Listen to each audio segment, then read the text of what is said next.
See if I can answer them. If I can't, I'm going to be honest with you about that. So, yes?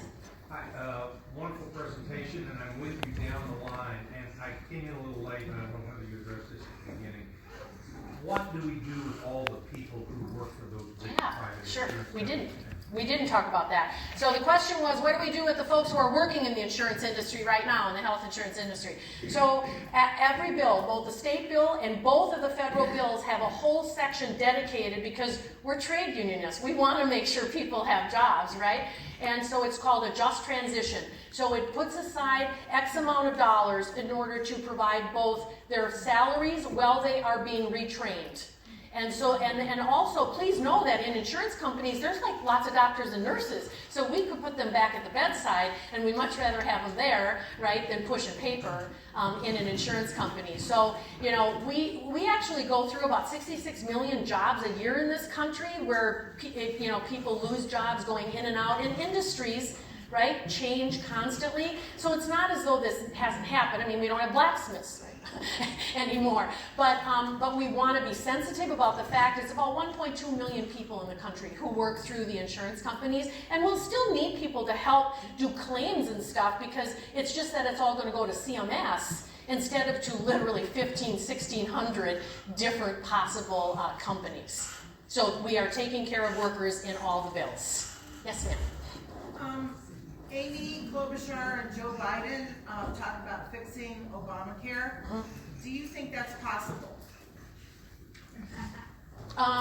So I think, Do you really know much about yeah, I don't know if I know the specifics of what fix the ACA means, because right now the ACA is what it is, right? And the nurses do not in any way, shape, or form support the repeal of the Affordable Care Act. We do believe that we need to keep building on it and going further. There's no question about that, because it didn't deal with sort of the toughest issue, which is the cost containment issue.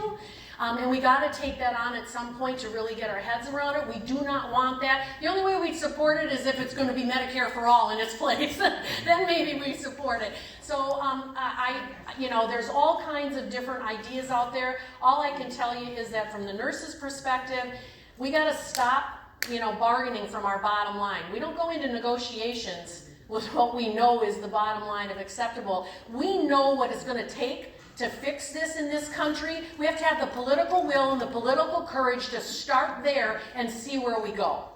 That's where the nurses are. Yes, sir.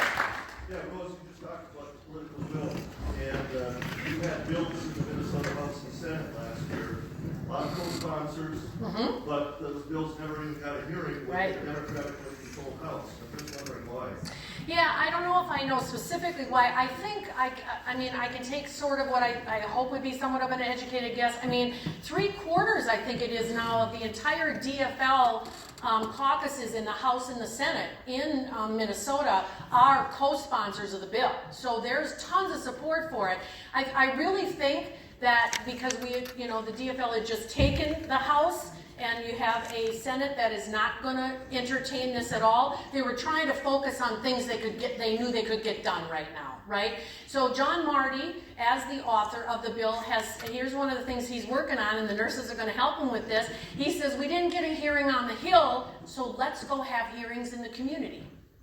So he wants to take the hearings out to the community all throughout the state of Minnesota and have an actual hearing on the bill, and then have the public hear that debate, and then do some follow-up to have some conversations with our neighbors and with one another about what didn't you like, what did you like, what scares you, what are your questions and concerns. That's the way we're actually going to get people educated and into this movement. So I just think it was about what they could focus on. We had to save the provider tax. We had to save the provider tax this year, and we did that. That's a huge, huge win. Very important for the working poor in Minnesota who access Minnesota Care, right? So we totally supported that and fought alongside that. It was just about what could we do this time around. If things change in 2020, we would hope we would start to have some hearings on the bill. First time ever we're having hearings, though, in the House, in Congress. in like, even in committees of jurisdiction are hearing the bill for the first time ever in the United States House. That's really exciting. We are, if not at, we are nearing a tipping point on this issue. Yes, sir. Are your charts and graphs that you just presented, are they available somewhere? Yeah, so I source them all on the bottom, but what I told Valerie is I'm happy to go ahead and make this available to her so that she can either post it on a website or something so people can access it and then see where the sources are. A lot of the black charts with the blue and the yellow are coming from the Physicians for a National Health program. They're stationed based out of the DC area. It's a couple of physicians who are out of Harvard. It's David Himmelstein and Steffi Woolhandler. They're actually married to each other. They're brilliant, and they do these studies every single year to keep this data updated. You bet. Absolutely. Is that the last question? Okay. All right. Well, thank you very much. It was great to be here.